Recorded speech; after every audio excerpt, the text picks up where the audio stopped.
First story. OP's cheating father neglected OP and allowed his new wife's daughter to bully OP and made her a scapegoat in his house. So OP's stepdad adopted her, and her biological dad just cut ties with OP. Now, after 4 years, biological dad is contacting OP to reconcile as his wife divorced him and has no one. Backstory.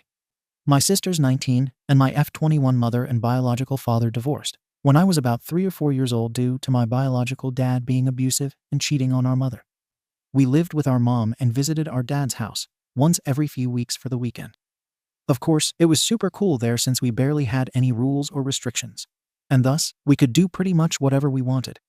Back then, I obviously didn't know what was going on, so I still loved my father and idolized him a bit. However, supposedly due to the abuse and divorce I subconsciously witnessed, I went through years of having anger issues and issues with respecting other children's boundaries. Both my mother and biological father remarried new partners about 2 years later, and my sister and I lived with our mother and stepdad. While the experiences in our household are a whole different story, our stepdad was generally caring well for us, supporting us financially early on in their relationship, and never pushing to replace our father. We grew attached quickly though and didn't hesitate to call him Dad for long, especially since our mother and him married soon after. Our biological father had never been okay with that calling him, and seeing him as our dad too and straight up guilt-tripped us, as mere kids, into having a double life calling our stepdad by his real name when we visited and Dad only at home. He would act super disappointed and upset when we accidentally slipped up. It didn't take too long for us to consider adoption after our stepdad had been acting as our dad for a few years at this point and acknowledging him as such. Our biological father was infuriated and quickly brushed it off. He would never allow it. Mind you, at this point he had been married to our stepmom for a few years as well, who has a daughter from a previous marriage too, and had been NC with her biological father. So adopting her as his daughter was on the table, and they went through with it. Talking about double standards. We let it rest for then, as we were kids, didn't understand the impact, and probably felt guilty for hurting our father's ego. As the years passed, and we visited every few weeks, a few things happened there that slowly drifted us apart. Our biological father didn't seem to care much about whether or not we were there, barely using the time effectively by spending it with us, rather than just occupying us with the TV or PC, or by playing with each other. Our stepmom and him had 2 kids with each other in the meantime. One of these siblings, our younger sister, grew up to be a little brat, trying to steal our things while we were there and generally provoking us. For example, banging at the door in the morning or entering the room and jumping onto me when teenage me had been up until 4 a.m. No, that wasn't just typical child behavior. It was intentional and funny to her. Our biological father barely did anything to de-escalate situations like that or fights between us. If anything, he'd choose one of us to be the scapegoat and blame it on them. When my sister was about 12 or 13, she stopped visiting there as she suffered the most from being provoked by our younger sister, crying at least once every time we visited, and being used as the scapegoat most of the time, even though she rarely was in the wrong. She would simply react to the behavior towards her and be framed as the one escalating the situation. I still went there, even though I had learned about my biological dad's bad behavior and habits, and was aware of how little he actually paid attention to us. 1. He was still family, and 2. He was good at keeping me close to him by acting proud of me and bragging with me as I had good grades, and was generally very responsible most of the time and smart. He showed off my accomplishments as a way to show what a good dad he had been despite never helping me with homework, giving me money for school trips, visiting school events, paying for hobbies, etc. All of that was done by the parents I lived with. When my boyfriend and I started dating, I spent every weekend at his and his parents' house, so I unintentionally stopped visiting my biological dad. We kept in touch on occasion, but when I turned 17, the topic of adoption came up again in our family, since adoption as a child versus adoption as an adult comes with very different legal aspects, rights, and obligations. My parents' mom and stepdad, sister, and I talked it through and wanted to go for it. But we had to get our dad's permission, as he had to sign that he waives any rights and obligations between us as a child and parent for the future. I, as a teenager hating phone calls and not having the chance to do it in person due to distance, sent my bio dad a message with our request to be adopted by our stepdad. I gave my reasoning: it's the family I spend most time with, and it gives a feeling of belonging, and emphasized that it would not change our relationship, and I would still like to keep in touch and visit from time to time. He left me on hold for 2 weeks before replying that he would agree to the adoption, but subsequently cut contact with both of us, as he was merely the one who made us then. Obviously, I was very hurt. Despite all his bad behavior, I still valued him as part of my life and family. And he took all the control and opportunity from me to see him, my stepmother, and my siblings there. Well, no turning back now, and the adoption went through. Contact was cut. Only our stepmom messaged us on birthdays and Christmas, and that was it. Fast forward 4 years. 2 days ago, my biological father messaged me on social media out of nowhere. We literally haven't spoken in 4 years, and he simply messaged me. It's worth mentioning that our stepmother and he broke up in the meantime. I'm pretty sure his message is out of desperation because he has lost everyone in this family since we last spoke, and he tries to salvage anything he can. I went back and forth about whether I even wanted to open the message at all. But I was pretty sure I at least needed to know what he wrote in some way to get peace of mind. I'm incredibly curious and compulsive with stuff like that. Today, I hung out with close friends and asked them if they'd be okay with reading the message for me and just summing it up for me if it wasn't too bad. I instructed them to delete the message after reading it and before telling me what it said. They agreed. So yeah, he basically said I have grown to be a beautiful young woman with a good education and job. And he's proud I'm living with my boyfriend now, and that he hopes I'm well. I don't know if I'm really glad I know what it said, but I know I can never just get back in touch with him after all this. Not only was it incredibly immature and egoistic of him to just cut his 17 and 15-year-old daughters out of his life for a request like that, but it took 4 years and a divorce to realize it could have gone differently. Also, what does he expect? Our relationship will never be anything close to what it had been before. It will never be father and daughter ever again. I don't know if I could even be so much friends with him.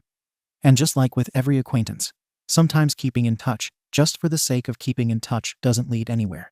Nor does it feel genuine or good. I have made the decision to not reply to his message, or to message him by myself at any time in the future. Not even if he told me he was terminally ill would it change this fact. Nor if he told me he was sorry, which he didn't do in his message either, mind you. You cannot cut someone out of your life and just expect them to come back again when it's convenient for you, or when you have no one else to be close to anymore. I don't feel bad. Just sad things had to go this way. And a bit of all this drama that I had been past by now has been brought back up now. I hope to be able to go to sleep peacefully tonight. Second story. My entitled best friend's fiancé accused me of having an affair with her fiancé, knowing I have a boyfriend, then uninvited me from the wedding and called me a W after seeing the dress I bought for the wedding. So, my best friend called off the wedding. Later, his ex-fiancé contacted me and wanted to talk. This happened over the weekend, but there's still so much tension. One of my good friends, Matthew 26M, is getting married next month to Jennifer 26F. I 25F have known Matthew since high school. We've both connected when it comes to video games, especially Minecraft. Matthew has had his fair share of girlfriends over the years, but when he met Jennifer 3 years ago, he said that he knew she was the one, and they are madly in love with each other, and I am so happy for them both. Last year, Matthew popped the question at Jennifer, and she said yes. Jennifer's demeanor towards me drastically changed after the engagement. She was distant towards me. She wouldn't look at me, and she would hardly speak to me, which was weird since Jennifer was always so sweet and nice towards me. I'd still talk to Matthew and meet with him and our group of friends, sometimes with Jennifer, and she would still act cold and not speak to me much. I kept my distance from Jennifer. 3 months ago, we all received a save-the-date invitation, and their wedding is going to take place at Matthew's cabin, which is 2 hours away. They were going to keep it small due to the size of the cabin, so we were only allowed to bring one guest. That was when Jennifer acted extremely harsh and hostile towards me and said, "Bet you don't have a +1 since you are so into my man." I was taken aback. I asked her what the F she was talking about, and she smirked and said I knew, and to not act stupid. I ignored her remark and told her my boyfriend was coming. She looked surprised and left. I of course told Matthew about what Jennifer said to me, and he was not happy, so he made her apologize to me. Then, last weekend, I was invited by Matthew's sister to go dress shopping with her and Jennifer. I declined at first because I wanted to keep my distance from Jennifer, but Matthew's sister assured me that she would deal with Jennifer and that our other friends would be there with us. So we went dress shopping, and I found a beautiful dress that I thought would be perfect. And I took a picture to send to my boyfriend since he planned on matching it, i.e., with a bow tie with me. I tried the dress on, and it was a perfect fit, so I guess I got lucky. Jennifer was angry and called me names such as a W, a boyfriend stealing a B, and that I was officially uninvited to the wedding. She caused such a commotion that the employee of the store asked us to leave. I told Jennifer I didn't want to come to the wedding anyway, but I was going to because my friend was getting married. I told her if she didn't want me at the wedding, fine. I don't give a F since I won't go to a wedding if the bride is going to be so rude to a guest. Matthew and our friends found out, and I was getting texts left and right begging me to just come to the wedding. I told them I was happy to get uninvited, and that I'd just spend the day with my boyfriend on the day of the wedding instead. They're all mad at me for not fighting hard enough. Ada. Edit. So my decision is final. I will not be going to the wedding, and there's no changing my mind about it.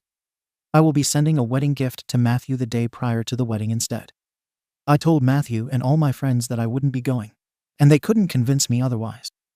Matthew also called me and asked if we could talk somewhere. I agreed, but it's to tell him in person that I won't go, so that way he knows I'm serious about that. Update. I met up with Matthew and brought my boyfriend along. Of course, he begged me to come to the wedding, and he said he would beg Jennifer to let me attend. I told him it'd be best if I wasn't there. I told Matthew that Jennifer has a problem with me. Period. He said he didn't understand, and he did ask her many times, but Jennifer would continue to say she was just stressed. I got angry and said, that's bullshit, and he knows that. My boyfriend also intervened and said to Matthew that he needs to wake up and realize Jennifer is crazy, and he can't keep defending her. Matthew said he loves her too much and doesn't want to lose her. My boyfriend and I got up and told Matthew to let us know when he had a backbone. In the meantime, it's best we don't talk.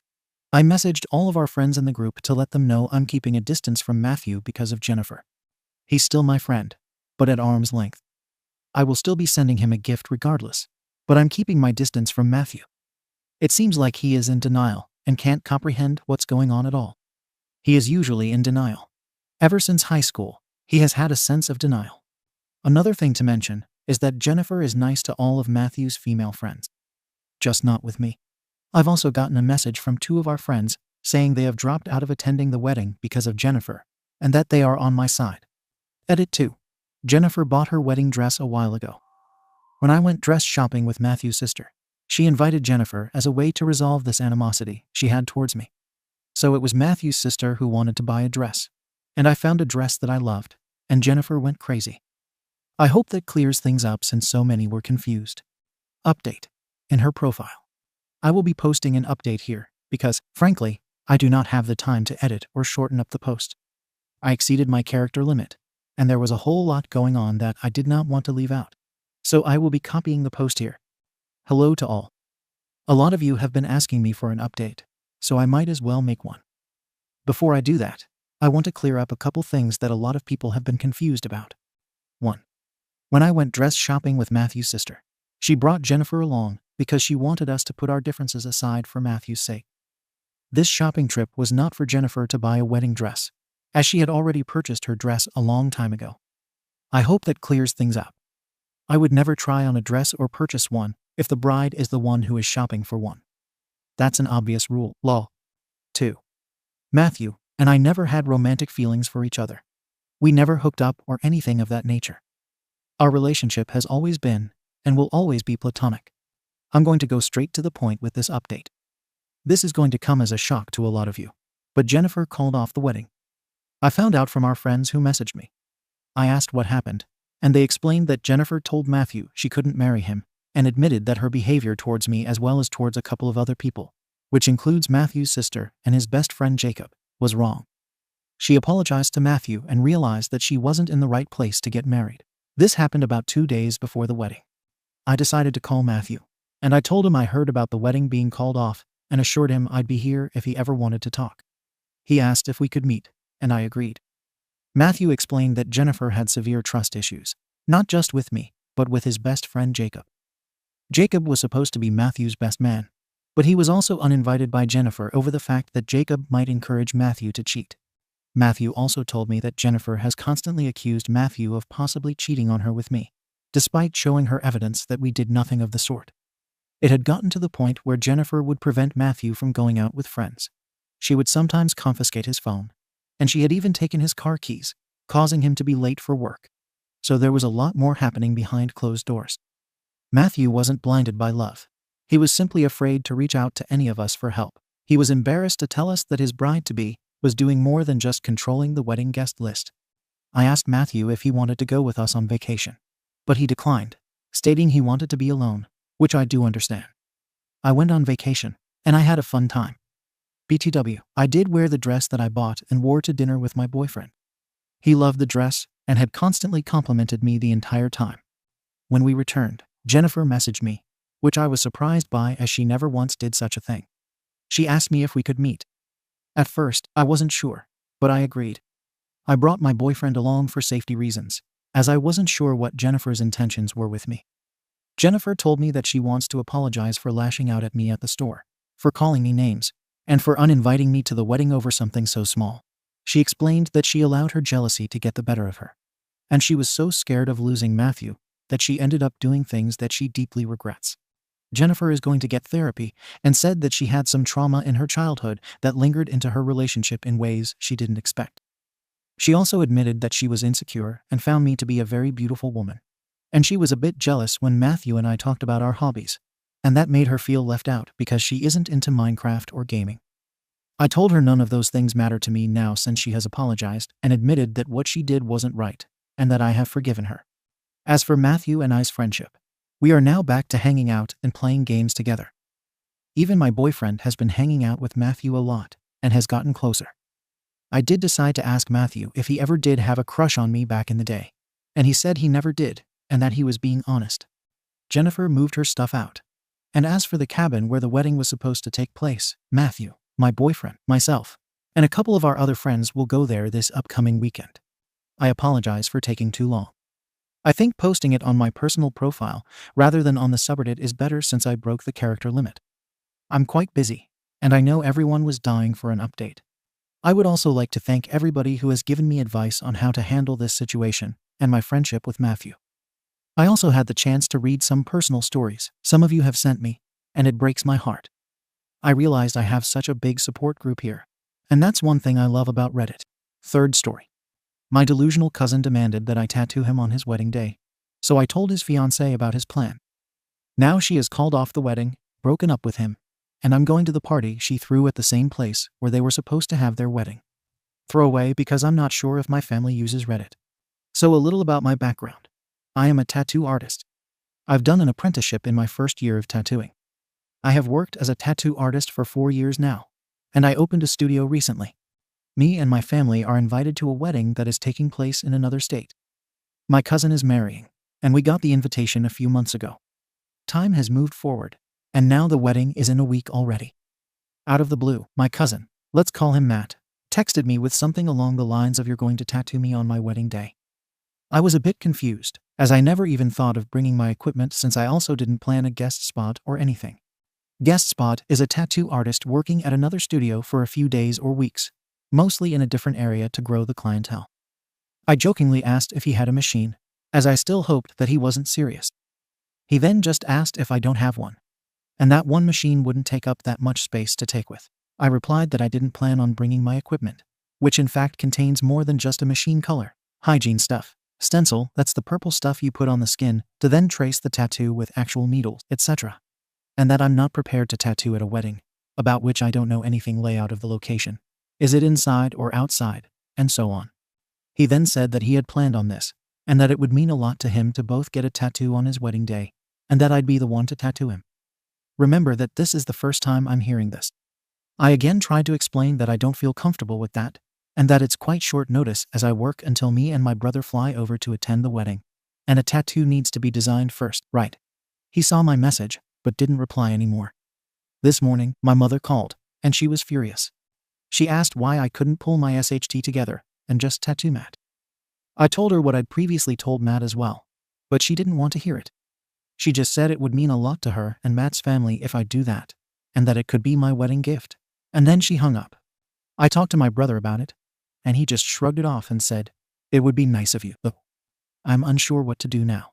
As I said, I'm not really comfortable with the whole situation, especially because I've never been guest spotting, so I never had to travel, let alone get on a plane with my equipment. But is that just selfish? I mean, it would mean a lot to apparently everyone, and I'm just saying no. Edit. 1. I do have an actual wedding gift already, as they sent out a wish list with their invitations. There was a point that said artwork because they recently moved into a bigger house, and apparently they want random artwork to decorate. I oil painted them. A painting I spent several days on. So I also don't plan to give him a voucher as a gift. 2. Maddie doesn't have any tattoos, as far as I know. 3. I don't know what my mom's problem is with all of this. I think she just wants to keep the peace. Relevant comments. Commenter. If Matt had his heart set on this happening at his wedding, then he should have discussed it with you as soon as possible, not 1 week before. Geez, he knows a tattoo is permanent, right? He wants you to just show up with Kit in an unsterile environment. And what? Just wing out a design on him. No prep, no planning. All on his wedding day? It would have been better if he had contacted you and gotten the tattoo done before the wedding. Then he could have revealed it at the ceremony, all healed, etc. Getting it done on the day for what reason? This just seems silly, as if. But mainly, it is not your problem. He should have given you more notice. That's on him. Maybe offer to do it at your shop after the wedding. Tell them you'll look for inspiration for the design at their wedding, so it can be unique to their day. OP. I especially don't understand why I should tattoo at a wedding since you can't, or shouldn't combine getting tattooed with drinking alcohol.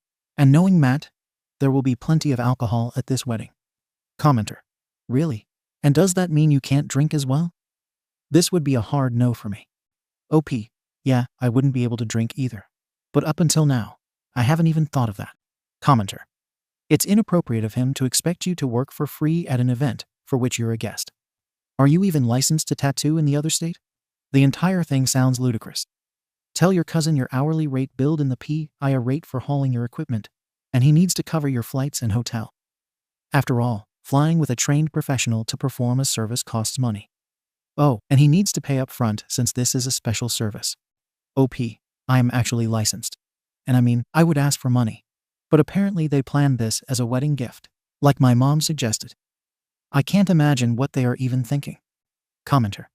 They planned this as a wedding gift. From you? 'Cause that's pretty presumptuous, and against some kind of, wedding etiquette. I always thought any mention of gifts by the wedding couple was some kind of faux pas. NTA. OP. Especially since they have an actual list of things they want to be gifted. I mean, there was a point that said artwork. But if they wanted me to tattoo Matt as a gift, they could and should have reached out as they sent out their list.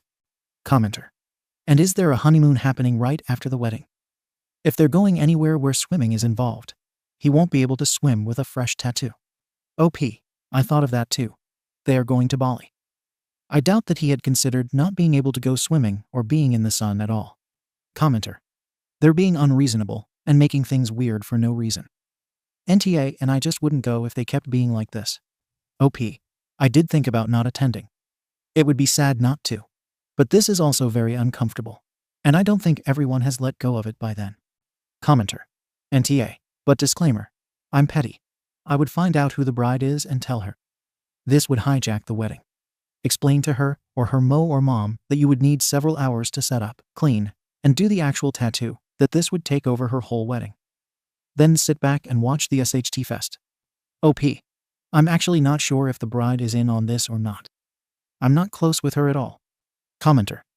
Does he have any other tattoos, so that he understands how long it could end up taking? He could theoretically want anything at this point. This is such a ridiculous request. OP. I don't think he has any tattoos, and with that, I have no concept of how tattooing actually works. Update. 2 days later. Originally posted on Ada. Since my update got banned, I posted another update. So the last few hours have been a lot. First, I called my mom, and wow, she asked me again, this time very friendly, if I wanted to tattoo Maddie at his wedding. And again, I said no, with all the reasons I'd previously given her and some of the very good points you guys had. Before she could say anything else, I added that I felt like she wouldn't take me or tattooing seriously. She didn't say anything for a bit, until she tried to explain that she really thought it wasn't a big deal.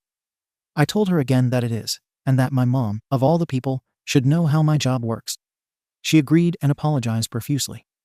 I then asked her if she'd like to attend and watch me work on a client's appointment. And to my surprise, she said yes. Mom is tagging along tomorrow. Now to Maddie, or rather his bride. I finally got hold of the bride, let's say her name is Becky, and asked her about the request her fiancé confronted me with. She seemed surprised, as she apparently had heard from my aunt that I had made them something for their new house. She assumed it would be a painting since I'm the artist of the family, and it's known that I also paint. I confirmed that. But Maddie has come forward with this out of the blue. and it's not a good idea for many reasons. She agreed with me immediately. I think she does have tattoos. She thanked me for telling her, as no one else did. Becky seemed really mad, but she seemed to pull herself together. I would have lost it. I'm assuming Becky confronted Matt after our call, because only 3 to 4 hours later, I checked the family group chat, and there was a message from Becky.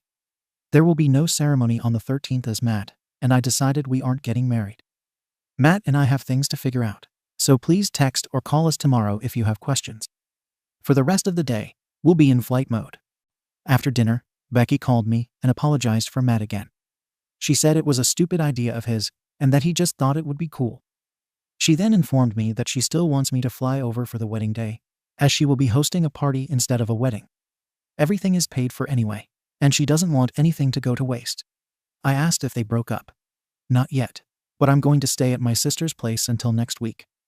I'm assuming Matt hasn't been too great, but I'm sure I'll hear about it. Apparently my brother and my mom aren't invited. Lol. My call must have been the last straw, but as far as I am concerned, Becky is handling it gracefully. And Matt will be okay too, I'm sure. So I'm going to a party. But did I just make a new friend? Thanks, y'all, for having my back. Relevant comments. Commenter. Lol, I love how mom went a full 180 there. I'm a little shocked the bride canceled the wedding over this one thing. Did she just have no clue her fiancé was as impulsive as he turned out to be? Everything is paid for anyway. Paid, please. This is the worst trend on the internet. OP. I don't think it's the only thing that has happened. But as I said, I'll probably hear about it at the party.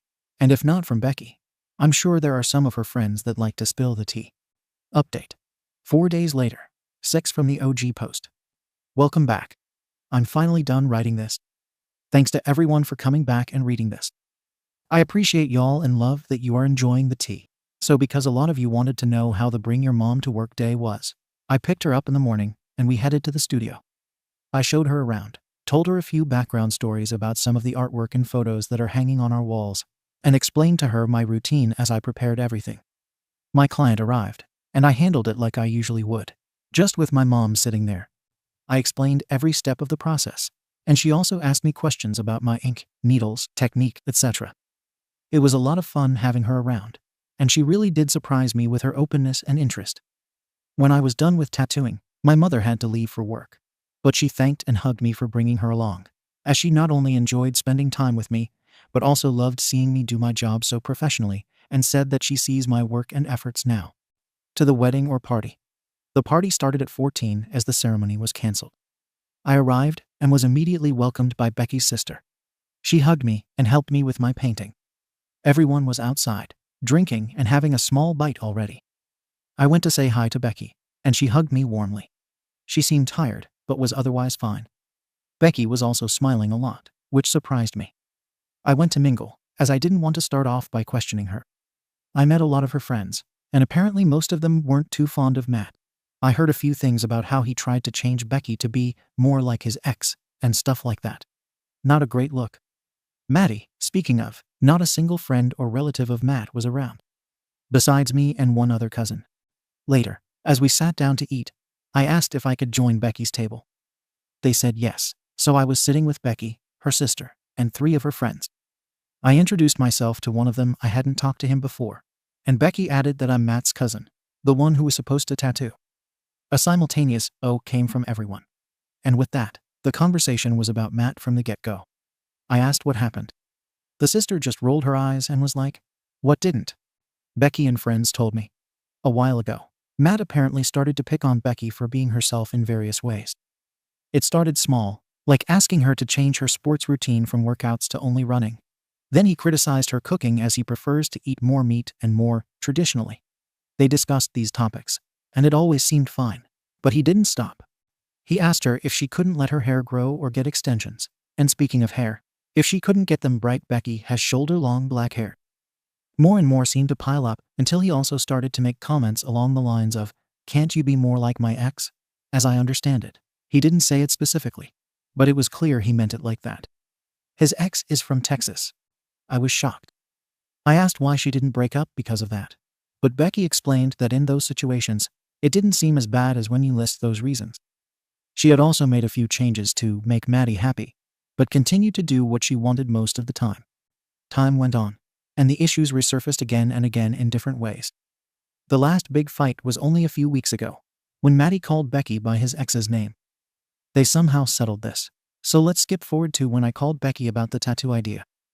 After our call, she went up to Matt and asked him why he didn't talk to her about it, and why he would just decide to do something like that on their wedding day. He explained that he wanted to surprise her and stuff like that. Becky went on to tell him that this wasn't happening, and that she wanted to be able to enjoy the wedding and their honeymoon. Again, they seemed to agree in the end, and he apologized. But later this almost threw me, as Becky was starting to cook dinner and Matt was sitting at the counter. They talked about tattoos again, apparently a really chill discussion about tattoos in general, and Becky asked him playfully what he intended on getting tattooed. He gestured across his chest and said, "I want my birth date, our wedding date, and your birth date, so insert his BD, 06/13/2024, insert BD. Becky said she went blind for a millisecond. That third date was, in fact, not her birthday. She asked him again, and he repeated the same dates. She then said that this isn't her birth date. He persisted that it was, and that she should stop trying to fool him. She said she started to cry and ran to get her purse to show him her driver's license. That's when his face slipped. He tried to get out of it by making excuses that he wasn't good with dates, etc. But Becky just went straight to her phone and checked Facebook. She found his ex's profile showing her birthday. It was the date he would have gotten tattooed on his chest if I hadn't said no and also called Becky. My Dunbar's cousin would have ended up with the birthday of his ex-girlfriend next to his wedding date. Becky said he more or less told him it was over, and that this was enough. She started to immediately reorganize the whole wedding and honeymoon, while kicking him out of the house. A bit later, she called me back. She also mentioned that she didn't want to say what happened on the phone, as she thought I might tell my family, and she really didn't want to hear about it. Fair, I get that. Becky changed the honeymoon booking, and is now taking her best friend.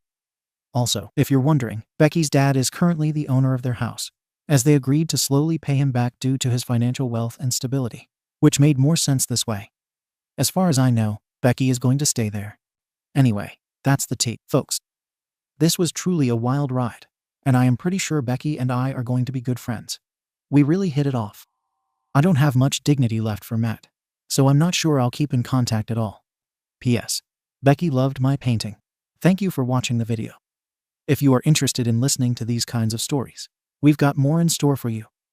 Simply subscribe to our channel, hit the like button, and share it with your friend.